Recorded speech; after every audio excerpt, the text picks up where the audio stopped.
The phone buzzed against the kitchen counter at 2:17 a.m., its screen lighting up the dark like a flare. I was already awake, sitting on the floor with my back against the cabinets because Sarah had locked the bedroom door again, claiming she needed space to breathe. The message preview that glowed in front of me wasn't meant for my eyes, but there it was. Can't stop thinking about last night. Same time tomorrow? Face blowing a kiss, M. My stomach folded in on itself. I knew every contact in her phone by heart, and there was no M. I told myself it could be a coworker, a joke, anything, but my thumb was already sliding the unlock pattern before the lie finished forming. Sarah's breathing was soft, and even when I eased the door open, the way it used to be when we first moved in and she'd fall asleep on my chest during thunderstorms. I stood over her, phone in my shaking hand, and watched her face for any flicker of guilt. Nothing. Just the slow rise and fall of the woman I'd kissed goodnight for 8 straight years. I backed out, closed the door without a click, and sat on the hallway carpet until dawn, rereading that single line until the words stopped making sense. Morning came in gray slices through the blinds. Sarah padded into the kitchen in my old college t-shirt, hair twisted up with a pencil, humming something I didn't recognize. She kissed my cheek like any other Tuesday, asked if I wanted coffee. I stared at the mug she slid across the island and heard myself say, "Who's M?" The humming stopped. Her eyes flicked to the phone on the counter, screen dark, but we both knew what it held.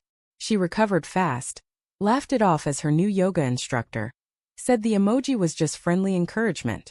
I nodded, swallowed the acid in my throat, and went to work pretending the world still tilted on its right axis. The doubt seeded itself everywhere after that. I noticed how she angled her laptop away when I walked past, how her laugh with friends on the phone carried a brightness she hadn't aimed at me in months. I started timing her evening runs, 43 minutes door to door, never 44, never 42. I hated the man I was becoming, the one who checked mileage on her car and sniffed her scarves for cologne that wasn't mine. Every night I lay beside her rigid spine and replayed our history like a desperate prayer. The way she cried into my shirt the day we lost the first pregnancy, how she danced barefoot in the kitchen when I got the promotion, the quiet mornings when she traced the scar on my shoulder and whispered that I was her safe place. Where had that woman gone? A week of this silent hemorrhage and I couldn't breathe in my own house. I cornered her after dinner, dishes still soaking in the sink. "Sarah, talk to me. Something's wrong and we both know it." She set her wineglass down too carefully, the way people do when they're buying seconds. Then the words came out flat and rehearsed. "I'm suffocating, David. You want too much, too many touches, too many questions, too much of me. I need room to be a person, not just your wife." My knees almost gave. 8 years of learning every inch of her body, every tremor in her voice, and this was the diagnosis. I loved her too hard. She said she'd filed the papers that morning. The lawyer's card sat on the counter like a death notice. I didn't sleep in the house that night. I drove to the river where we'd scattered her father's ashes, sat on the hood of the car, and let the cold bite through my jacket until I couldn't feel my fingers. My phone stayed dark. No texts, no missed calls, just the echo of her saying I wanted too much. I kept thinking of the first time she told me she loved me, how she'd cupped my face and said, "Don't ever stop needing me, okay?" I kept that promise like scripture. 3 days later the doorbell rang at 11:42 p.m. I opened it to find Sarah on the porch in the rain, mascara streaking, clutching a soggy manila envelope. She looked smaller than I'd ever seen her. "I messed up," she whispered. The papers inside were shredded, tiny confetti of legalese. She stepped over the threshold, dripping on the mat, and the story poured out between sobs.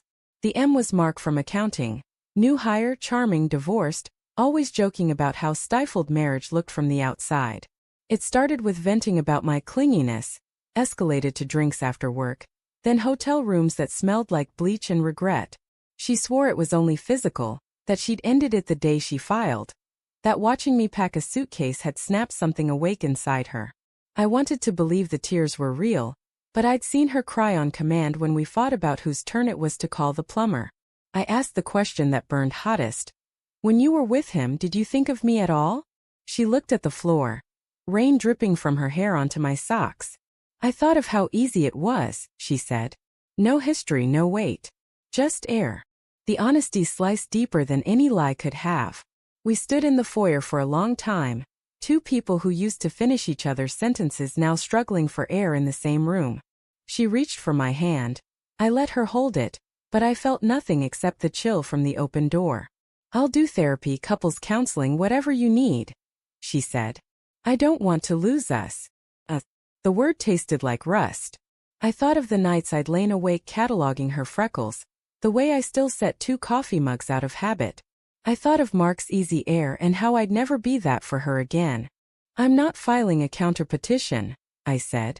My voice surprised me, steady, almost gentle. "But I'm also not unfilling your papers. You wanted space, take it. Figure out who you are when nobody's asking you to stay." Her face crumpled. She begged, promised, threatened to sleep on the porch until I forgave her. I closed the door while the rain kept falling, locked it for the first time in our marriage, and leaned my forehead against the wood until the shaking stopped. The weeks that followed were a slow autopsy of a life. I boxed her sweaters, found the concert stub from our first date tucked in a cookbook, deleted the shared Spotify playlist one song at a time. Friends took sides with the subtlety of sledgehammers. My sister left lasagna on the doorstep and a note that said, "Love shouldn't feel like drowning." Sarah texted every day. Paragraphs of remorse, single emojis, voice memos thick with tears. I read them all, answered none. The silence grew its own texture, thick and protective. One night I found myself back at the river, same spot, different season. The water was higher, rushing over rocks that used to be dry. I took the ring out of my pocket, the one I'd carried since the day she left, turning it over like a coin I couldn't decide how to spend. I thought about how intimacy isn't just bodies. It's the willingness to be seen day after day, in all your unfinished edges. Sarah had flinched from the weight of that gaze. Maybe I'd held it too tightly, maybe she'd never learned how to carry it, but the fracture was ours, not just hers. I threw the ring farther than I thought possible. It caught the moonlight once, a silver wink, then vanished without a sound. The river kept moving, indifferent and ancient. I drove home with the windows down, letting the cold scour my face clean. The house was quiet, but for the first time it didn't echo with her absence. It echoed with space I could finally fill with something that wasn't waiting. Love isn't a debt you pay in touches and apologies. It's a language two people keep choosing to speak, even when the words get hard. She stopped speaking mine and I finally stopped begging her to try.